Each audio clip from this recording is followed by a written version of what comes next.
გადმოდივარ თავისუფალი დემოკრატების ლიდერთან, ერთ-ერთ ლიდერთან, ნინო გოგუაძესთან, მადლობა. ქალბატონო ნინო, ჩვენთან რომ ხართ, მე მაინტერესებს თქვენ რა შეფასებას მისცემთ ამ ყველაფერს. რა არის ეს არჩევნებამდე 16 დღეის ჩათვლით რჩება, მაგრამ ცოტა უფრო ადრეც გაკეთებული განცხადებები. ანუ ეს არის რაღაც გარკვეული სტრატეგია, თუ უბრალოდ ბიძინა ივანიშვილი არ ეკითხება გუნდს და არანაირი სტრატეგია არაა და საუბრობს იმას, რაც მართლა იყო, რასაც მართლა ფიქრობს და რასაც თვლის რომ უნდა თქვას. Inga მოგესალმებით, მივესალმებით თქვენს მაყურებელს. ეს განსხვავებული სტრატეგია არის თუ არა, მე გეტყვით რომ არა, იმიტომ რომ ეს გუნდი, ოცნების გუნდი არის ბიძინა ივანიშვილი. ანუ თქვენც იგივეს ფიქრობთ, ეხა ეკაბაროს ეს ერთი და იგივეა? ერთი და იგივე კი არ არის. ქართული ოცნების პოლიტიკური გუნდი არ არსებობს. ქართული ოცნება არის ბიძინა ივანიშვილი და ყველაფერს, რასაც ამბობს ბიძინა ივანიშვილი, ის განსაზღვრავს ქართული ოცნების მომავალს. ასე რომ აქ არის ერთმნიშვნელოვანი, რომ დიახ, ჩემი აზრით, ბატონი ბიძინა მთელ საზოგადოებას გიპნოს გვიკეთებს და გვეუბნება, რომ ეხლა არის 2012 წელი. ეხლა უნდა შევაჩეროთ, ეხლა უნდა შევაჩეროთ ნაციონალური მოძრაობა. 4 წელი კი არ გავიდა იმ დღიდან, როდესაც ჩვენ ერთობლივი ბრძოლით საზოგადოებამ, პოლიტიკურმა პარტიებმა და რა ვიცი, ყველამ ერთად შევაჩერეთ 2012 წელს ნაციონალური მოძრაობა. არამედ დღეს არის ის დღე, როდესაც უნდა შევაჩეროთ კიდევ ერთხელ ეხლა უნდა შევაჩეროთ 26 მაისის დამბები ნაციონალური მოძრაობა, უნდა შევაჩეროთ 7 ნოემბრის დამბები და იმედის დამბები ნაციონალური მოძრაობა, სანდრო გირგვლიანის კვლელი ნაციონალური მოძრაობა და ასე შემდეგ. ასე რომ გონია რომ აი მთელი ეს პროპაგანდა, რაც ერთი თვის განმავლობაში მიმდინარეობს, ამ საზოგადოებას გარდა იმისა, რომ საშინელ პოლარიზაციას უწყობს ხელს, რისი მიზანიც აქვს ბატონ ბიძინას, ასევე არის გათვლილი იმაზე, რომ ჩვენ 2012 წელში ვიმყოფებით, რომ ჩვენ ისევ პასუხი 9 წელზე უნდა მოვთხოვოთ ნაციონალურ მოძრაობას, ხოლო 2012 წლიდან 2016 წლამდე ოცნების ხელისუფლება რომ იყო, ამაზე პასუხი კი არ უნდა მოვთხოვოთ ამ არჩევნებით. არამედ ეს არჩევნები უნდა იყოს რიტუალი, რომლითაც აღნიშნავთ ნაციონალურ მოძრაობაზე გამარჯვების 4 წელიწადს. რატომ ქალბატონო ნინო, აი რატო შეარჩია ეს სტრატეგია ეხლა? ანუ ხელისუფლებას რა შეჭირდება დღეს 2012-ის პათოსით გავიდეს ამ არჩევნებს? ეხლა არ შეარჩია ინგა. ქართული ოცნების, როგორც პოლიტიკური გუნდის არსებობის გამართლების ერთადერთი იდეოლოგიური სახტენი ეს არის 9 წელი. 2012 წლიდან 2016 წლამდე ქართულ ოცნებას სხვა არაფერი უკეთებია, თუ არა ეს ზიზღი, ეს სიძულვილი პოლიტიკურ დისკურსში დაეტოვებინა და მან აი ამ დამნაშავე ხელისუფლების, ნაციონალური ხელისუფლების სისტემები გადმოიბარა და ეს სისტემები მოირგო, რომლის დემონტაჟ სისტემის დანგრევას რო ვპირდებოდით ჩვენ ამ მომრჩეველს, ამ სისტემების რეფორმირება კი არ მოახდინა, არამედ გადმოიბარა ეს სისტემები და უკვე თავის სამსახურში ჩააყენა ეს სისტემები და ერთადერთი რითაც მთელ ქართველი ხალხის აზროვნების მანიპულაციას ახდენს ქართული ოცნება, ეს არის რომ ის დამნაშავეები გახსოვთ, როგორ არ გვახსოვს, ჩვენს წყალზე გამოვცადეთ და იმიტომაც დავასრულეთ 2012 წელს ნაციონალური მოძრაობა, რომ სხვა ტიპის სახელმწიფოს მშენებლობა დაგვეწყო.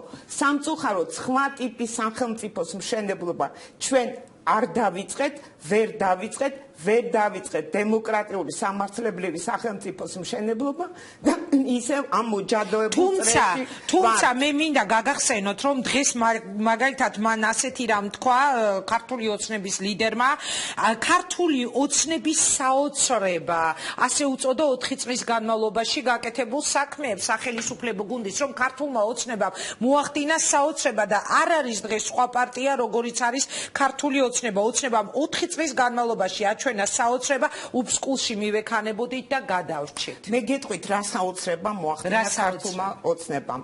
მაგალითად სასამართლო ჩააბარა მურუსიძეს და კოლექტიური მურუსიძე ყავს დღეს სასამართლოში სწორედ ის მურუსიძე და ის კოლექტიური მურუსიძე, რომელიც იყოს ნაციონალების დროს სასამართლოში. მაგალითად, კაბელების საქმეში გუშინ დაიწყო სააპელაციო სასამართლო ამ მართლაც პოლიტიკური დაკვეთით დაჭერილი ადამიანების. ერთ-ერთი მოსამართლე იცით ვინ არის? სულხან მოლაშვილზე რომ მიიღო ის განაჩენი, რომლის მიხედვითაც სტრასბურგის სასამართლომ რომ თქვა, რომ ამ მოსამართლემ დაარღვია ადამიანის უფლებები, იმიტომ რომ შეასრულა პოლიტიკური დაკვეთა, სწორედ ეს ადამიანი მანუჩარ კაპანაძე დღეს ისევ პოლიტიკურ საქმეზე არის მოსამართლე და როგორ ფიქრობთ, როგორ ფიქრობთ ახლა როგორ უნდა გქონდეს ნდობა იმ სასამართლოსი, რომლის მოსამართლე ერთხელ დადასტურებულად შემჩნეულია პოლიტიკური დაკვეთის შესრულებაში. მან მოახერხა ის, რომ საშინელი ინდუსტრია რომ ქონდათ, ამ ფარული კადრების, ადამიანების შანტაჟის, ადამიანების დატერორების, ნაციონალურ მოძრაობას ეს სისტემებიც გადმოიბარა, შეიძლება ისე მასიურად არ ხდება, მაგრამ თვალთვალი დღესაც გრძელდება და რაც მთავარია, ის საშინელი კადრები, რომელზეც მე და თქვენ ინგა არაერთხელ გვისაუბრია, ისევ ხდება ინტერნეტ სივრცეში და ისევ გამოიყენება ადამიანების დაშანტაჟების მორალური ტერორის და სამოქალაქო ძალიან საინტერესო რამ თქვა სხვათა შორის მაგ თემაზე ირაკლი ალასანიამ, რომელიც 2 დღის წინ მყავდა სტუმრად. მან ასეთი რამ თქვა, რომ როცა მე მივედიო თავდაცვის სამინისტროში, სამხედრო პოლიციაში აღმოვაჩინე სხვადასხვა საზოგადოებრივად აქტიურ ადამიანებზე, მათ შორის ჟურნალისტების პირადი ცხოვრების კადრებიც აღბეჭდილი გადაღებული და მე არ მინახავს, მაგრამ ნუსხა ვნახე, ვის ეხებოდა და ეს გადავეცი პროკურატურას. პროკურატურისგან არანაირი რეაგირება არ ყოფილაო. ეხლა მე მინდა ასეთი რამ მკითხოთ, მაშინ ირაკლისაც ვკითხე. თქვენ იყავით მაშინ ხელისუფლებაში და თუ ასეთი საშინელება აღმოაჩინეთ, მერე რატომ არ გაკეთდა განცხადებები მხისიერი თქვენი მხრიდან? რატო არ დაიწყო კონტროლი პროკურატურის, რომ გამოიძიეთ? მართალია, ეხლა ვერ ვიტყვი, რომ საჯაროდ ამაზე ვლაპარაკობდით, მაგრამ სულ კითხულობდით, რომ რა ბედი ეწია ფარულ ჩანაწერებს და საერთოდ იმ სისტემას.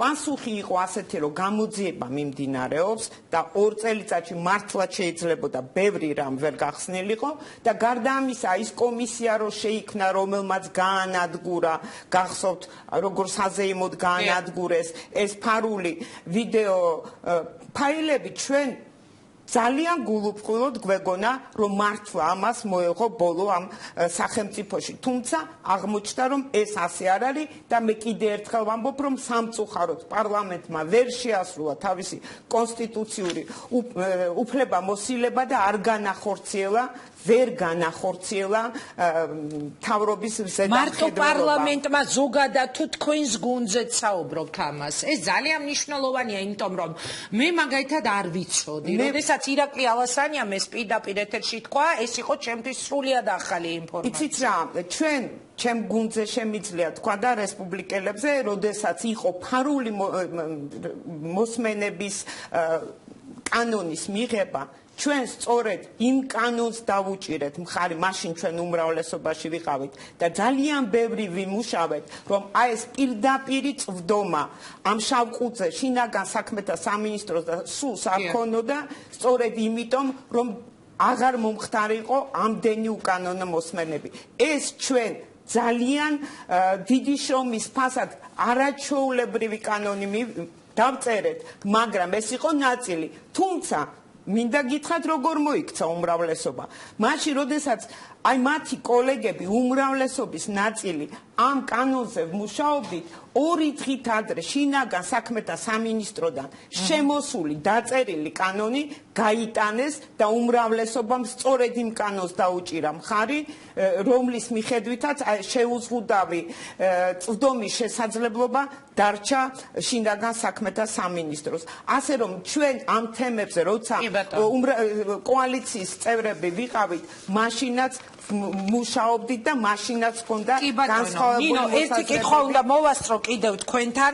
თქვენ თავად რითი ხსნით ყოფილ პარტნიორებზე ასეთი ქარტეხილების და ქარცეცხლის მიმართვას ყოფილი ლიდერის მხრიდან. იგივე გავიხსენოთ ირაკლი ალასანია თავისუფალი დემოკრატების საერთოდ პიონერები იყვნენ, ვის მიმართაც დაიწყო ამ ტიპის განცხადებები. მერე ამას მოყვა რესპუბლიკელები, ძალიან მძიმე განცხადებები პარლამენტის თავმჯდომარეზე, პატარა კაცი მათყუარა და ასე შემდეგ. სხვა შორის დღეს თინა ხიდაშემმა დაწერა Facebook-ზე, რომ ბიძინა ივანიშვილს მოუწევს ბოდიშის მოხდა პატარა კაცის და სხვა ამგვარი გამონათქვამების გამო. ან იგივე რაც ვნახეთ და მოვისმინეთ გუბას სანიკიძეზე. რა არის ეს? აი, რა შეფასებას აძლევთ თქვენ? რატომ გადაწყვიტა მან, რომ ყველა ყოფილ პარტნიორს ასეთი ქარცეცხლი გაუშვას პარტნიორის მიმართ? საერთოდ მინდა ვთქვა, რომ მე ასეთი ეპითეტებით საუბარი საერთოდ არ მიყვას და ჩვენ თავისუფალი დემოკრატები შეიძლება ძალიან კაც შეფასებებს ვაკეთებდეთ, მაგრამ არასოდეს ჩვენს მოწინააღმდეგეებს ლაფს არ ვესვრით და არც ეპითეტებით არ მოვიხსენიებთ. ბატონ ბიძინას აქვს ერთი არაჩვეულებრივი თვისება. მას გონია, რომ ის რასაც იტყვის, ის არის ჭეშმარიტება და საზოგადოება ამ ჭეშმარიტებაში დარწმუნდება და ეს არის ერთადერთი სწორი რამ. ერთადერთი სწორი შეფასება. მე ძალიან მიკვირს, რატომ გადაწყვიტა მან ყველა იმ ადამიანის წინააღმდეგ გალაშქრება, რომელიც იყო მისი ქართული ოცნება და რომელსაც აქებდა. ესენი არიან ალასანია თავის დროზე, მარგველაშვილი თავის დროზე, უსუფაშვილი თავის დროზე და ასე შემდეგ. ქართული ოცნება იყო ეს და ეხლა თითოეულ ამ ადამიანზე მან არ დაიშურა არანაირი ეპითეტი. სამწუხაროდ ეს არ უწყობს ხელს საზოგადოებაში ადამიანებში ურთიერთპატივისცემის დამკვიდრებას.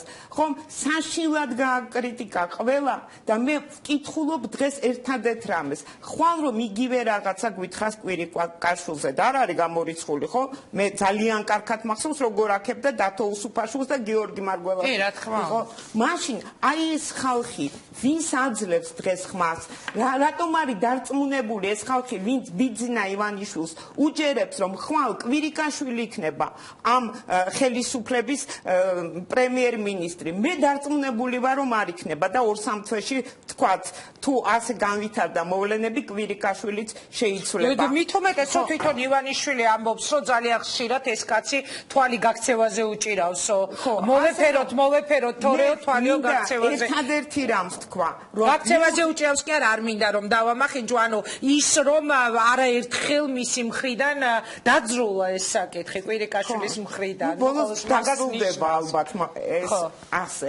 მე ერთადერთი რამ მინდა ვთქვა, რომ საზოგადოება არ უნდა მოტყუდეს, არ უნდა მოექცეს ამ საოცარი რაღაცა ვირტუალური ბრძოლების გავლენის ქვეშ. არ უნდა დაიჯეროს, რომ არსებობს ქართული ოცნება, რომლის ერთადერთი მიზანი არის ნაციონალების დამარცხება. ძალიან გთხოვთ, დავასრულოთ ეს დაქოცნაცებული საქართველო. არ არის საქართველო მარტო ქოცებისგან და ნაცებისგან. მოდით 8 ოქტომბერს შემოხაზეთ 27 და მიეცით ძალიან ძლიერი ლიდერის, ძალიან კვალიფიციურ გუნდს, თავისუფალ დემოკრატებს თქვენი ხმა და წარსულში კი ნუ დავიკარგებით, არამედ არც ყოდა მომავალი არ გამოგჩეს ჩვენი ცხოვრება. დიდი მადლობა ნინო, წარმატება მინდა გისურვოთ. მადლობა რომ იყავით ჩვენი სტუმარი. ეს იყო ნინო გოგუაძე, მე მას ვემშვიდობებით.